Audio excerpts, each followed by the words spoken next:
सबसे बड़ा शो लेकर हम हाजिर हैं। दुनिया के सबसे बड़े लोकतंत्र का अगला प्रधानमंत्री कौन बनेगा, इस पर देश ही नहीं बल्कि दुनिया भर की नजरें टिकी हुई है।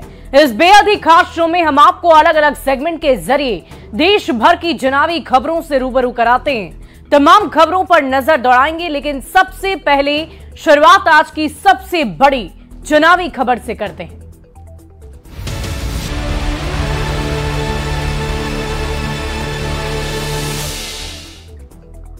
प्रधानमंत्री नरेंद्र मोदी लगातार चुनावी कैंपेन में कांग्रेस पर निशाना साध रहे हैं। मंगलवार को प्रधानमंत्री मोदी उत्तराखंड के दौरे पर थे। उधम सिंह नगर के रुद्रपुर में बहुत बड़ी रैली को संबोधित करते हुए पीएम ने कांग्रेस पर बहुत बड़ा हमला बोला है। पीएम ने कहा है कि कांग्रेस तुष्टीकरण के दलदल में ऐसी धंस गई है कि कभी देश हित का सोच ही नहीं सकती। कांग्रेस घुसपैठियों को बढ़ावा देती है और सीएए पर केंद्र के फैसले का विरोध करती है। कांग्रेस तुष्टीकरण के दलदल में ऐसा धंस गई है कि कभी देश हित का सोच ही नहीं सकती। यही कांग्रेस है जो घुसपैठियों को बढ़ावा देती है। लेकिन जब भाजपा सीएए के माध्यम से मां भारती में आस्था रखने वालों को भारत की नागरिकता देती है, तो कांग्रेस को सबसे ज्यादा तकलीफ होती है। वहीं प्रधानमंत्री नरेंद्र मोदी उत्तराखंड के बाद राजस्थान के दौरे पर थे। पीएम ने कोटपूतली में जनसभा को संबोधित करते हुए इंडिया अलायंस पर निशाना साधा और कहा कि खुद तो चुनाव जीत नहीं सकते, अब देश के लोगों को डराया धमकाया जा रहा है। सुनिए मोदी ने कैसे प्रहार विरोधियों पर किया। इंडिया अलायंस अब कैसे मंसूबे पाल चुका है, इसकी भी झलक लगातार देखने को मिल रही है।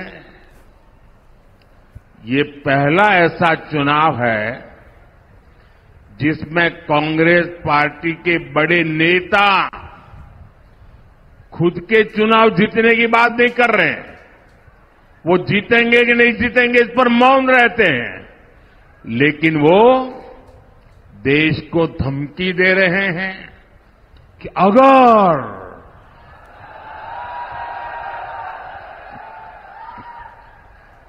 अगर बीजेपी जीती तो देश में आग लग जाएगी।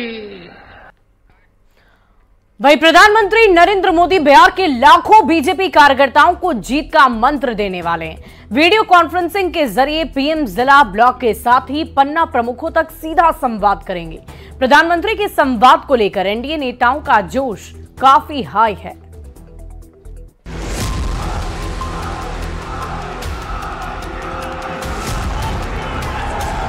लोकसभा चुनाव से पहले बीजेपी पूरी ताकत के साथ मैदान में उतर रही है।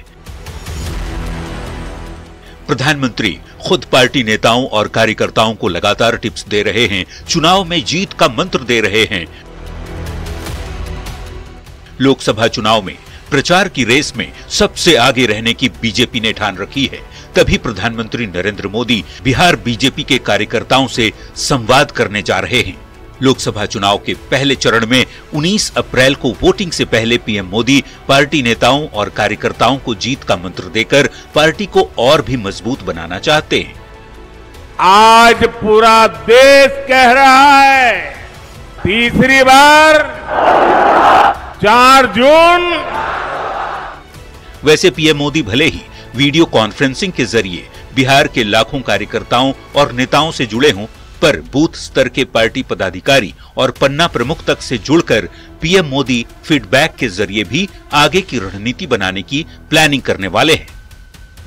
देश के प्रधानमंत्री जी बूथ अध्यक्ष से लेकर देश के प्रधानमंत्री तक बने हैं। उनको संगठन पता है, हमसे ज्यादा पता है। एक एक बूथ अध्यक्ष से वो बात करना चाहते हैं, क्योंकि देश में एक ही नेता है जिनको संगठन का काम, सरकार का काम, राज्य का काम, देश का काम, सभी कार्य करने का अनुभव है। प्रधानमंत्री नरेंद्र मोदी के बिहार दौरे और पार्टी के नेताओं और कार्यकर्ताओं से बातचीत किए जाने से जेडीयू भी उत्साहित है। बिहार सरकार के मंत्री विजय चौधरी कहते हैं कि एनडीए गठबंधन में अधिक से अधिक सीट कैसे जीती जाए, गठबंधन के सभी घटक दलों का फोकस इसी पर है।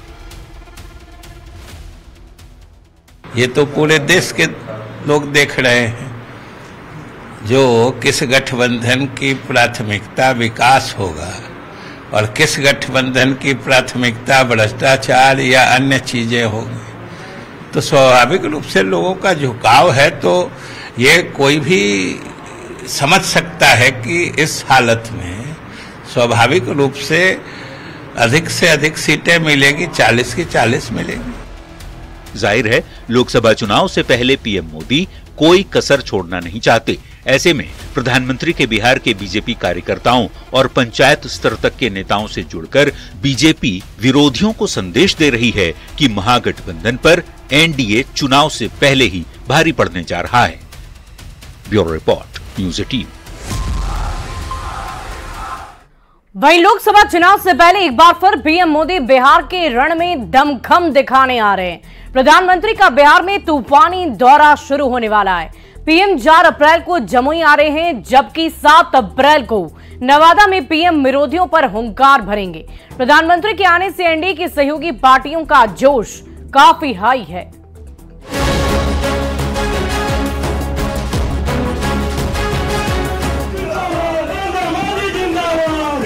बिहार में लोकसभा चुनाव को लेकर सरगर्मी तेज है। इसी बीच प्रधानमंत्री नरेंद्र मोदी बिहार में एनडीए उम्मीदवारों के पक्ष में ताबड़तोड़ प्रचार करने आ रहे हैं। पीएम मोदी 4 अप्रैल को सबसे पहले जमुई में बड़ी सभा करने वाले हैं। यहां से एनडीए प्रत्याशी के तौर पर चिराग पासवान की पार्टी एलजेपीआर से चिराग के बहनोई अरुण भारती महागठबंधन के खिलाफ ताल ठोकने जा रहे हैं। पीएम के दौरे को लेकर चिराग पासवान उत्साहित हैं। उन्होंने पीएम मोदी को धन्यवाद दिया है। 4 तारीख को प्रधानमंत्री बिहार में चुनाव प्रचार की शुरुआत मेरे लिए, मेरी पार्टी के लिए गर्व की बात है कि मेरी कर्मभूमि जमुई से कर रहे हैं। तो उसके बाद हम लोग जमुई जाएंगे, वहीं पे रहकर 4 तारीख के कार्यक्रम की। जमुई दौरे के 3 दिन बाद ही यानी 7 अप्रैल को पीएम मोदी एक बार फिर बिहार आएंगे और नवादा में चुनावी सभा करेंगे। लोकसभा चुनाव के पहले चरण की सीटों पर चुनाव प्रचार के लिए बीजेपी की तरफ से पीएम का कार्यक्रम निर्धारित किया जा रहा है, जिससे एनडीए नेताओं का जोश बेहद हाई है। आपका स्वागत करने का काम करते हैं। सिनेरियो तो साफ है, कंफ्यूजन किसको है सो हमको नहीं समझ में आता है। किसी को भ्रम में रहने की जरूरत थोड़े, मामला क्लियर है। पीएम मोदी का दौरा विरोधियों के लिए बड़ा मैसेज है कि महागठबंधन के मुकाबले एनडीए में एकजुटता है। बीजेपी अब की बार 400 पार और बिहार में 40 में 40 सीट के दावे को अमली जामा पहनाने में कोई कोर कसर नहीं छोड़ने वाली। Bureau report, news 18।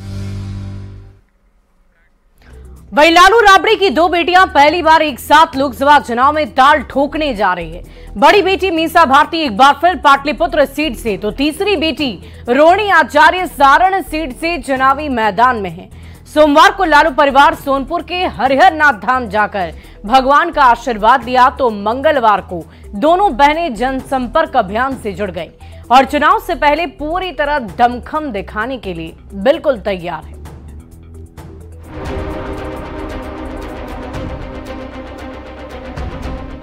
Lalu Prasad की दोनों बेटियां मीसा भारती और रोहिणी आचार्य एक साथ चुनावी मैदान में उतरने जा रही है। आरजेडी के टिकट पर दोनों बहनें एक साथ पहली बार सियासी दमखम दिखाएंगी, पर लालू प्रसाद की बड़ी बेटी मीसा भारती तीसरी बार पाटलिपुत्र सीट से अपनी किस्मत आजमा रही है। तीसरी बेटी रोहिणी आचार्य पहली बार चुनावी मैदान में है। ऐसे में दोनों ही बहनों ने मंगलवार से जनसंपर्क अभियान तेज कर दिया है। सोमवार को पूरा लालू परिवार सोनपुर के हरिहर नाथ मंदिर में पूजा अर्चना करने पहुंचा, तो मंगलवार को सारण सीट से ताल ठोक रही रोहिणी ने भी जनसंपर्क अभियान की शुरुआत कर दी। सोनपुर के लोगों से मुलाकात कर रोहिणी ने रोड शो किया। शेख डुमरी के पास युवाओं ने क्रेन के जरिए रोहिणी पर फूलों की बारिश भी की। बिहार ले जा रहा है। लालू जी का बस खाली हम ही लोग परिवार थे, पूरा बिहार लालू जी का परिवार है। उनका सहयोग, सपोर्ट, इतना प्यार, इतना दुलार मिल रहा है मुझे, आप देख ही रहे हैं। लेकिन आपकी बड़ी बहन जो है 2 बार शिकस्त खाई, क्या लगता है आप पहली बार में विजयी हासिल करेंगी? जरूर करेंगी, वो भी विजयी हासिल करेंगी। जनता के आशीर्वाद से पाटलिपुत्रा की जनता उसको भी बहुत प्यार करेगी। तो वहीं लालू प्रसाद की बड़ी बेटी मीसा भारती पाटलिपुत्र सीट में पड़ने वाले दानापुर के दियारा इलाके के लोगों से मिलती जुलती नजर आई। गरीब लोगों से मीसा ने मुलाकात कर उनकी समस्याएं सुनी। और इधर लालू प्रसाद की 2 बेटियों के सियासत में उतरने पर बीजेपी लगातार तंज कस रही है। बिहार बीजेपी अध्यक्ष और डिप्टी सीएम सम्राट चौधरी पूछ रहे हैं कि लालू प्रसाद का नाम है परिवारवाद। लालू जी बताइए, हमारी 5 बहनों को कब चुनाव में उतारेंगे? ये लालू जी का परिचय ही है परिवारवाद। हम लोग ये चिंतित हैं कि लालू जी ने 2 बेटा 2 बेटी को तो उतार दिया, हमारी 5 बहनें बच गई है, उनको कब उतारते हैं ये तो बताओ। लोकसभा चुनाव के रण में लालू परिवार की 5 बेटियों को अगर छोड़ दे तो 2 बेटे और 2 बेटी सियासी मैदान में उतर चुके हैं। परिवारवाद और भ्रष्टाचार के आरोपों को लेकर बीजेपी नेताओं के साथ ही खुद पीएम मोदी जोरदार तरीके से पलटवार कर रहे हैं। ऐसे में मीसा और रोहिणी के चुनावी मैदान में उतरने से भी सियासत बेहद गर्म है। न्यूज़ 18 के लिए पटना से अमित कुमार और धर्मेंद्र की रिपोर्ट। और लालू प्रसाद की बेटी रोहिणी आचार्य सारण से रोड शो के साथ चुनाव प्रचार प्रसार की शुरुआत कर चुकी है। और इसी बीच लालू ने अपने छोटे बेटे तेजस्वी यादव के लिए सोशल मीडिया पर पोस्ट किया है। लालू ने लिखा है कि प्रिय तेजस्वी, जब आप सरकार में थे तब जातिगत जनगणना के आंकड़ों के अनुसार गरीबों को रोजगार देने के लिए जन कल्याणकारी योजनाएं बनवाई। साजिशन आपको हटाने के बाद ये सब शुरू होने से पहले ही बंद हो गया। अब आपके सांसद जिताएंगे, केंद्र में भी नौकरी पाएंगे। तो ये ट्वीट आपने देखा और इसी ट्वीट को किया गया है लालू प्रसाद यादव की तरफ से अपने बेटे तेजस्वी यादव के लिए। और आइए अब शो के अगले सेगमेंट में देखते हैं बयान बवाली, नेताओं के वैसे बयान जिन पर मच गया है सियासी घमासान।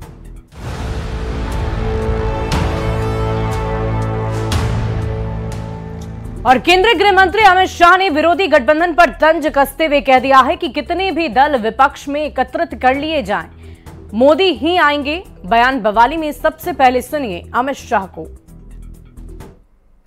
मुझे एक सीनियर पत्रकार का फोन आया कि अमित भाई, ये लोग 1 और 1 11 कर सपना बना देख रहे हैं। मैंने बोला उनको मालूम नहीं है 0 + 0 = 0 ही होता है। कितने भी दल इकट्ठा कर लो, आएगा तो मोदी ही आएगा। वही कांग्रेस नेता पप्पू यादव को लेकर जेडीयू नेता केसी त्यागी ने विरोधी गठबंधन पर जोरदार हमला बोलते हुए कहा कि इंडी गठबंधन में सब कुछ ठीक नहीं चल रहा। 100 साल पुरानी पार्टी 31 साल पुरानी पार्टी के आगे नतमस्तक हो गई। बयान बवाली में सुनिए केसी त्यागी को। श्री पप्पू यादव के बयान से स्पष्ट है कि इंडिया गठबंधन में बिहार में सब कुछ ठीक नहीं है। उन्होंने कांग्रेस के बड़े नेताओं की उपस्थिति में अपने आप को पार्टी में शामिल किया, उन्हें टिकट का आश्वासन दिया गया, लेकिन 100 साल पुरानी पार्टी 30 साल पुरानी पार्टी के सामने नतमस्तक हो। और प्रधानमंत्री के इस सेगमेंट में देख लेते हैं ऐसी तस्वीरें जो सियासत के लिहाज से सोशल मीडिया पर वायरल हो रही है।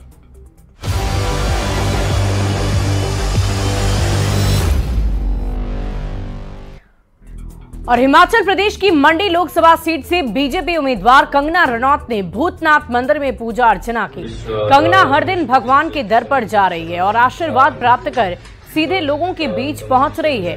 अभिनेत्री कंगना रनौत पहली बार राजनीति में अपनी किस्मत आजमाने जा रही है।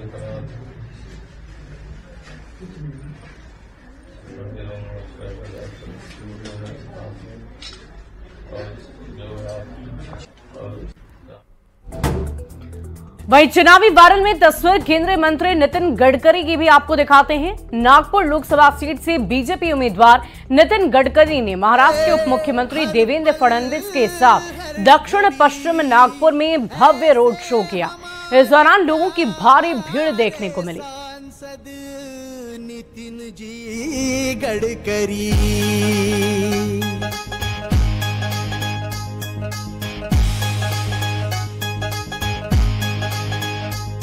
एक बार फिर से हमने जीत की है तैयारी, एक बार फिर से हमने जीत की है तैयारी, जन जन को है विश्वास आएंगे नितिन गडकरी। और चुनाव से पहले नेता प्रचार प्रसार में जी जान से जुट गए। लोगों के बीच छाए रहने के लिए किसी तरह का कोई भी मौका नहीं छोड़ रहे।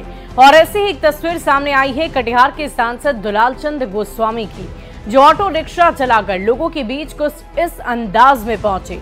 दुलालचंद इस बार भी कटिहार सीट से एनडीए प्रत्याशी के तौर पर चुनावी मैदान में है।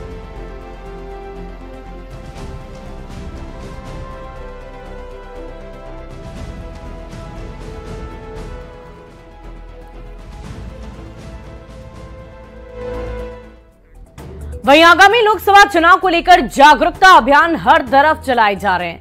ऐसे में रायपुर जिला कलेक्टर ने मतदान के प्रति लोगों को जागरूक करने के लिए बाइक रैली और नुक्कड़ नाटक का आयोजन कराया। लोगों से 100% मतदान करने की शपथ भी दिलाई गई।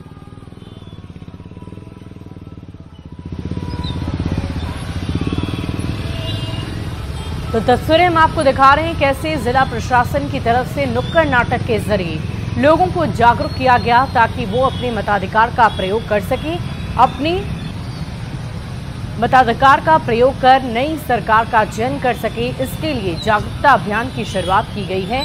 जिला प्रशासन ने बाइक रैली के माध्यम से लोगों को जागरूक करने की कोशिश की। और प्रधानमंत्री शो के आखिर में देख लेते हैं फटाफट अंदाज में चुनाव से जुड़ी 24 खबरें, यानी कि चुनावी 24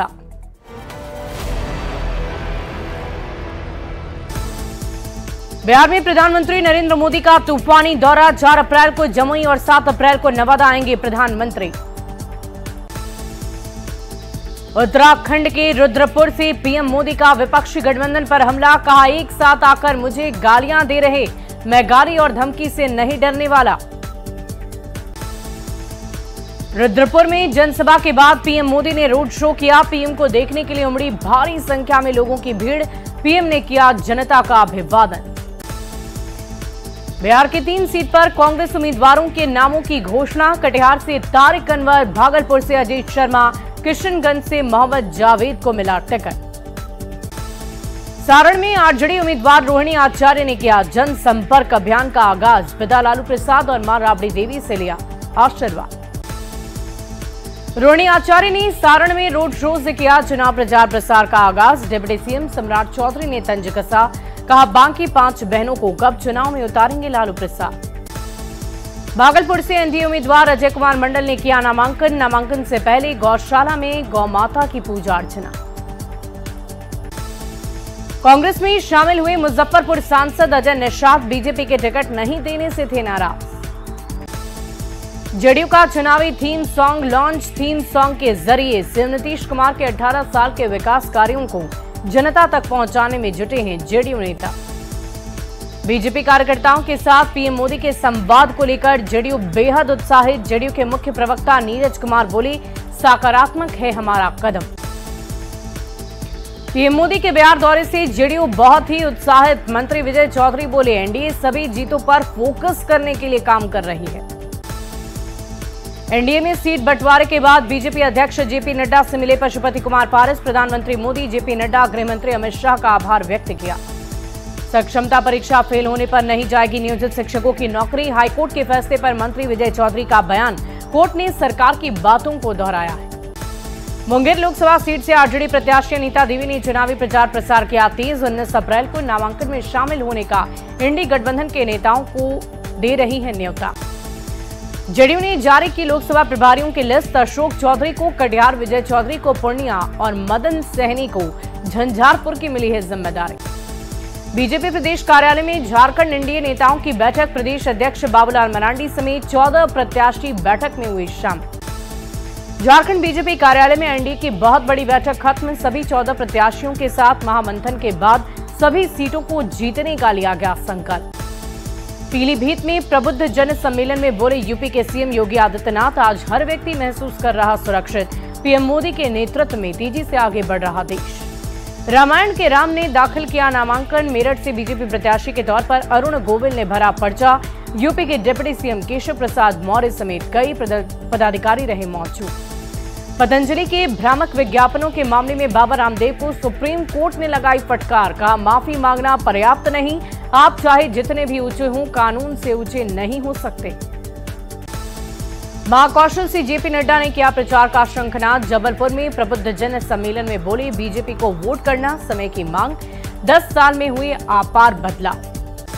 मंत्री नरेंद्र शिवाजी पटेल की बढ़ सकती है मुश्किलें, बेटे पर मारपीट के आरोप पर मानवाधिकार का आयोग सख्त, भोपाल पुलिस से 15 दिन में मांगा गया है जवाब। कांकेर शक्ति प्रदर्शन के साथ बीजेपी प्रत्याशी भोजराज का नामांकन, सीएम साय की मौजूदगी में भरेंगे पर्चा। राजनांदगांव से कांग्रेस प्रत्याशी भूपेश बघेल ने किया नॉमिनेशन। भोजशाला में सर्वे का 12वां दिन, एएसआई की टीम कर रही सर्वे, मंगलवार के चलते हनुमान चालीसा का पाठ हुआ। और प्रधानमंत्री की इस खास पेशकश में अभी के लिए बस इतना ही, पर आखिर में चलते चलते आपको चुनाव से जुड़ी कुछ बहुत ही रोचक जानकारी दे देते हैं। सबसे पहले क्या आप जानते हैं कि पहली लोकसभा का पहला सत्र 13 मई 1952 को शुरू हुआ था। पहली लोकसभा का कार्यकाल 27 फरवरी 1956 तक था। लोकसभा के पहले स्पीकर जीवी मावलकर थे। लोकसभा में कुल 545 सीट होती है और 543 सदस्य सीधे राज्य और यूटी से चुनकर आते हैं, यानी कि यूनियन टेरिटरीज। 2 सदस्य का चयन राष्ट्रपति एंग्लो इंडियन समुदाय से करते हैं। आज थी ये बहुत ही खास जानकारी।